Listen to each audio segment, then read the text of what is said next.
post-pandemic pivot. Well, greetings. We're delighted to have you here with us today, folks. This podcast is going to be a little bit different from what we have done in the past. Today's topic is ACT, post-pandemic pivot. Sounds like a dance. Put on your dancing shoes and let's get agile here, folks. Rich and Maikel here with Mainline Executive Coaching, ACT, ACT, Take Action. ACT also stands for Cultural Transformation. As a leader, you must act. And as a leader, you must be agile. You must be able to pivot and lead your organization to daily wins, successes, and growth, probably now more than ever coming out of the COVID. So today we have an executive coach with us of many years experience, dpierce, an interesting man, an impressive coaching career, an impressive career altogether. So welcome, Dennis. We're excited to have you join us today. Dennis, give us your me in 60 seconds elevator speech. Terrific. First, I want to thank you and Rich for having me, Maikel. I'm grateful for the opportunity.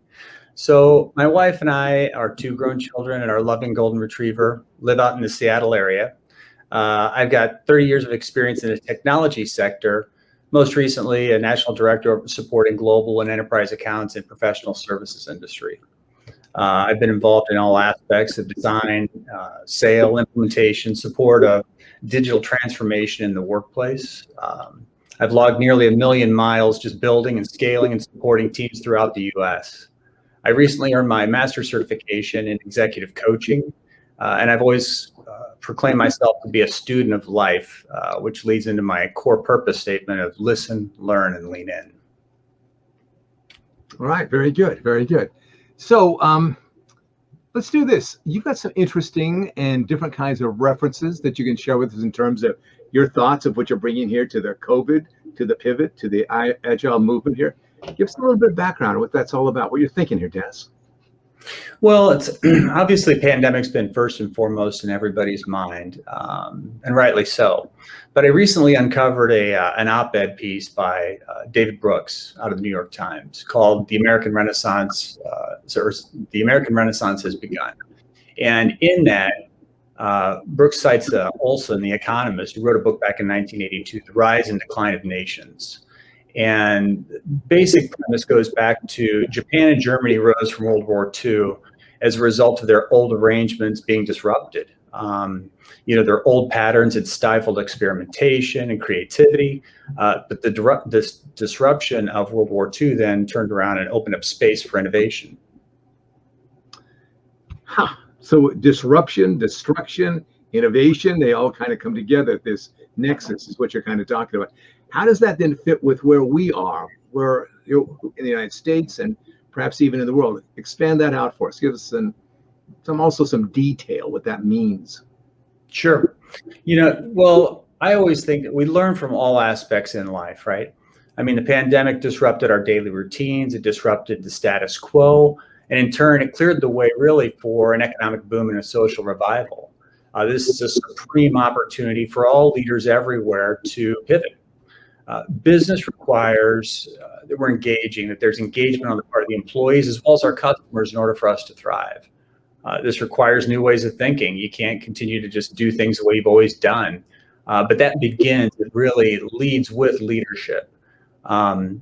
A workplace where employees are seen, heard, and feel valued really opens up limitless potential.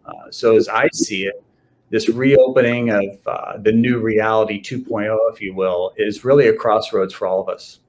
One of the things that happened in this whole COVID era, people started working from home.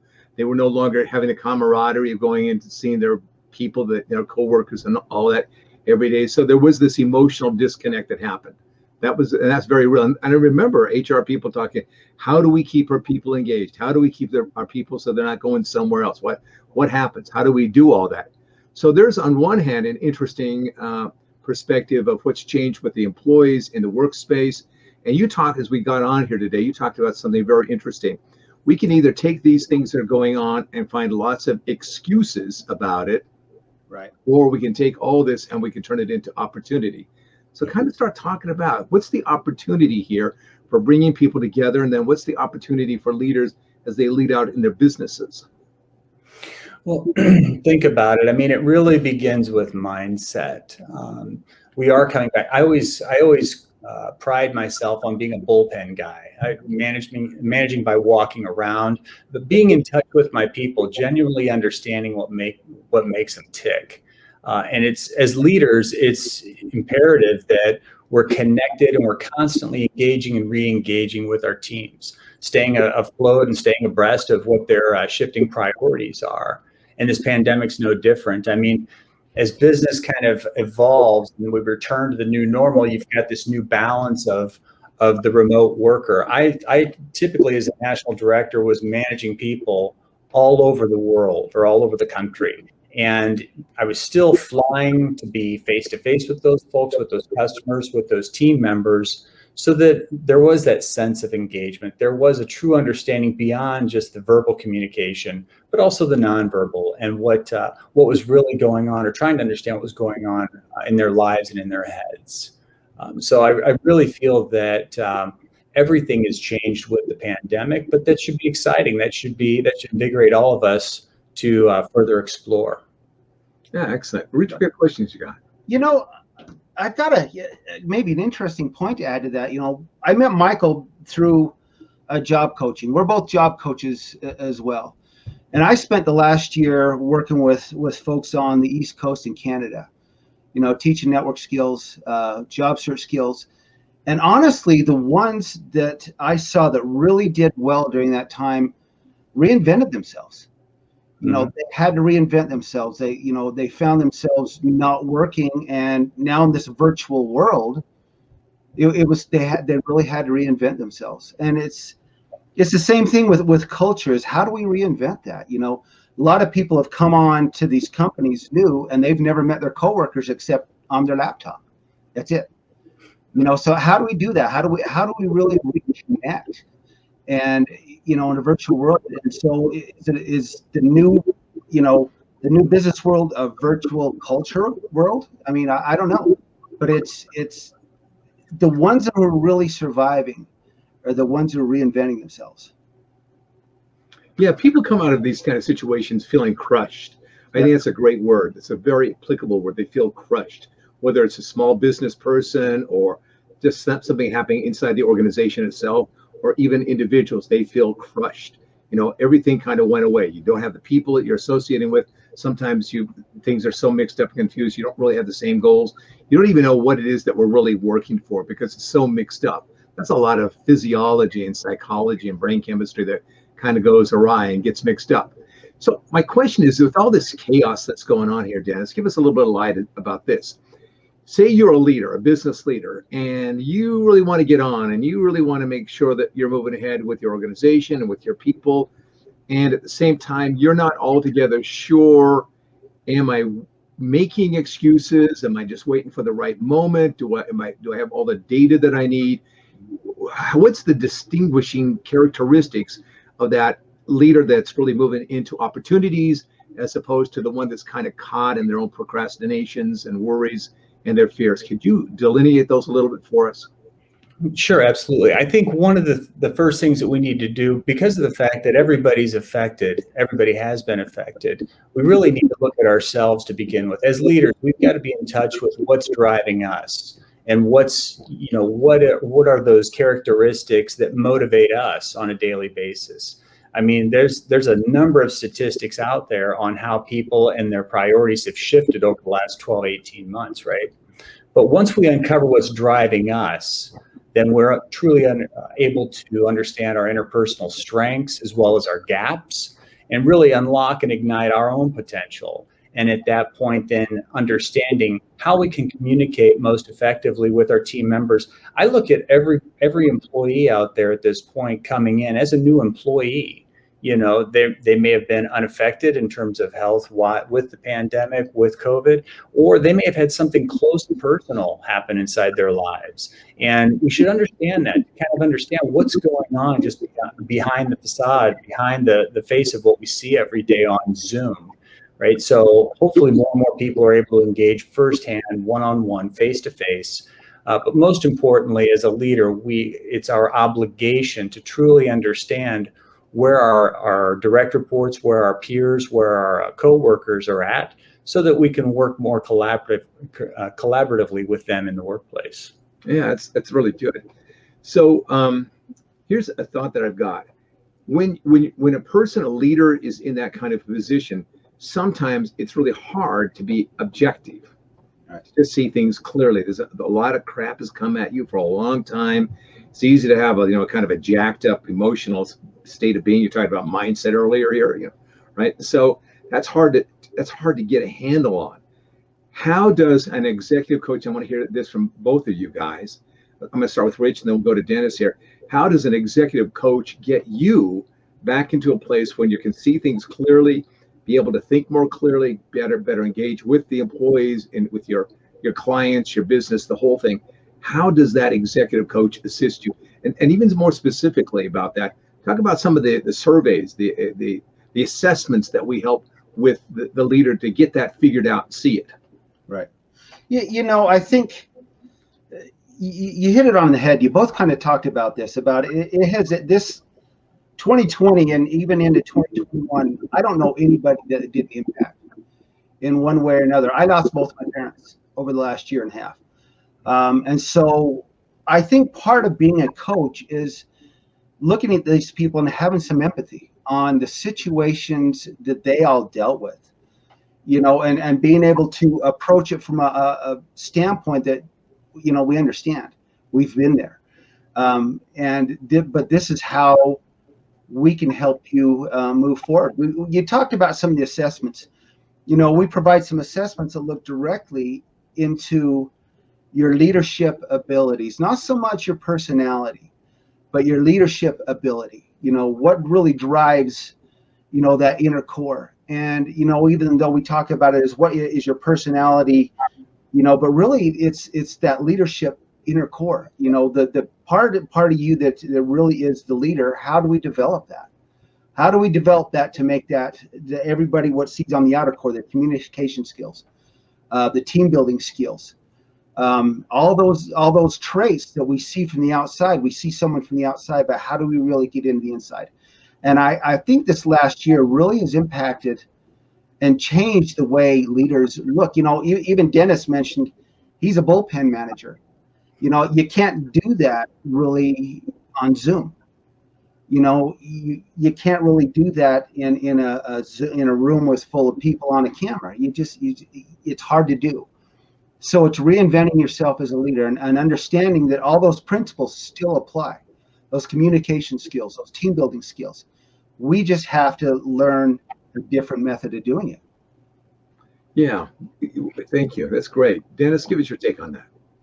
So I agree with everything that Rich is saying. In addition, I'd say the benefits of an executive coach and having somebody come in with an objective point of view, the safety and the security of an outsider looking in with our tools, enables us to then build a developmental plan, a concrete development plan, then that pinpoints 2 or 3 strengths, something that's measurable and something that's easy to achieve, right?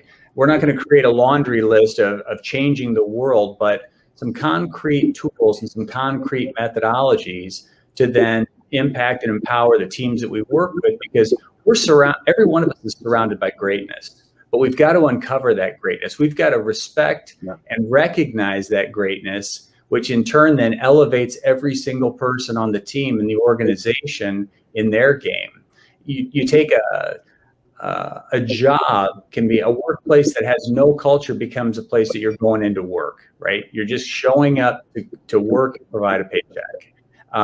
You build a culture that people are excited about, and all of a sudden they're not working. They're coming in because everybody sees this common mission and everybody's rowing in the same direction and everybody's having fun while they're doing it. There's no reason. And this is one of the priorities that came out during the pandemic, as people had this time for introspection, is people are looking for that type of fulfillment. They're looking at, can I find that in my current occupation, in my current role, or do I need to seek elsewhere? And I mean, that's very important, because if we're not able to engage and attach with those employees and with our coworkers, the organization's at risk. So, and then you're starting over. You've got the pain points and the expenses and the growing pains of turnover and retraining, when in fact you have an amazing asset in front of you with the team that you have, the organization that you have. Yep. Yeah, that's some great stuff that you shared with us there. As we take a look at this pivot, this idea of being agile and the pivot here, you brought up some very interesting points I want to bring out. So much of what a leader looks at is the data. They're driven by the data. What's the data saying? On and on. It's that intellectual prowess that kicks into gear about, what's going on? What does it mean? How do we look at it? What do we do with it? Kind of stuff. And yet at the same time, when you take a look at what's really been upset here, when you really look at it just in terms of human beings, what's been upset here is that sense of who am I, who are we, and what are we doing here? It's really the heart. We used to have a saying, the heart of the leader. The heart of the leader. It wasn't so much like the brain of the leader, which is that data stuff, but it's the heart of the leader. And when that heart of the leader feels, as you've been talking about here, feels brave, feels courageous, feels empowered, that can take on the data, that can take on the challenges, that can now deal with the employees who also may be feeling some disconnect and bring them together. Bringing people together is not just a physical activity that we're sharing in. It really is a sense of connection. It really is a sense of we're in this together to make this all work. It is a relationship, even as though it's in a work relationship.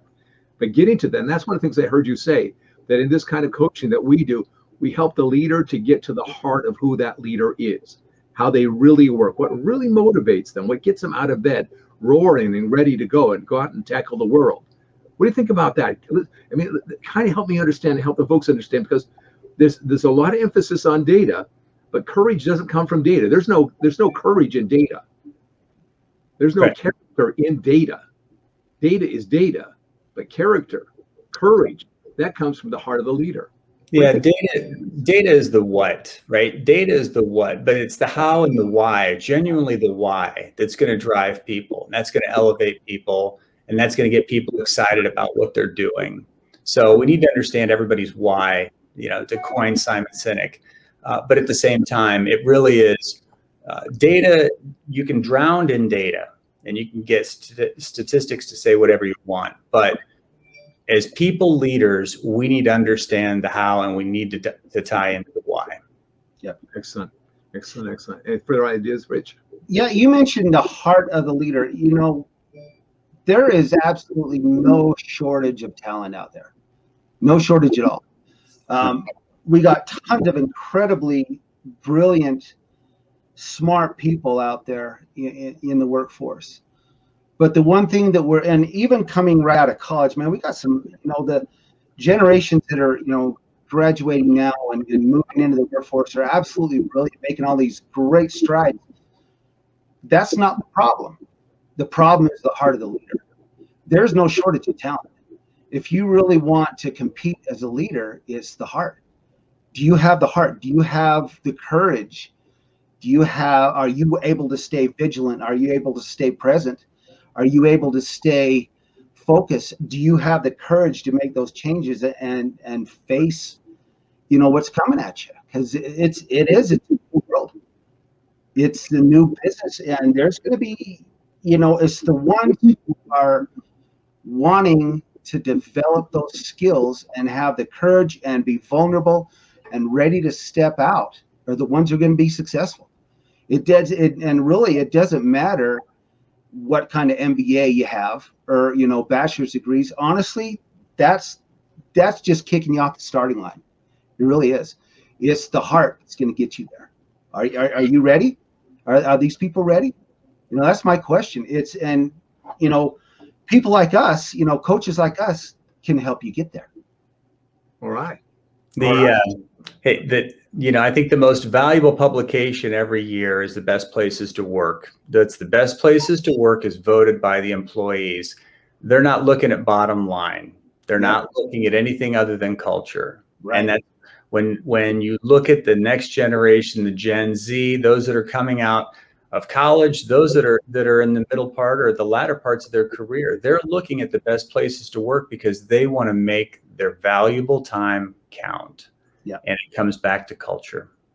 All right. All right, Dennis, if they want to get a hold of you and have that critical conversation about executive coaching and how you might be able to help them and make a real difference in their heart and their business and their whole critical abilities and all that kind of stuff, how do they do it?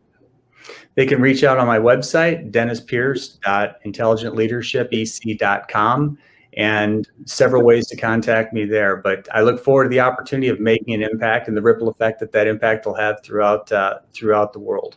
All right, outstanding. Thank you for being on our podcast today, Dennis. Appreciate it very much. Me. Rich, take us home. All right, Dennis, thank you very much. And I know we're going to be talking soon, so appreciate all you've said today. If you want to get a hold of Maikel or myself, mbailey@intelligentleadershipec.com or rbarron@intelligentleadershipec.com, or you can go to a website, richbarron.intelligentleadershipec.com, which is going to be, that name's going to be changing soon, so we'll let you know. But if you have a comment, you want to hear something on a future podcast, concerns, we're here to talk. So, and once again, I hope you enjoy your day, and I hope you enjoy the podcast, and take care. All right. All the best. Thank you. Once again, thank you for joining us. If you have any suggestions or comments or something you'd like to hear about on a future podcast, email us at mbailey@intelligentleadershipec.com or rbarron@intelligentleadershipec.com, or go to our website, richbarron.intelligentleadershipec.com. Once again, thank you and take care.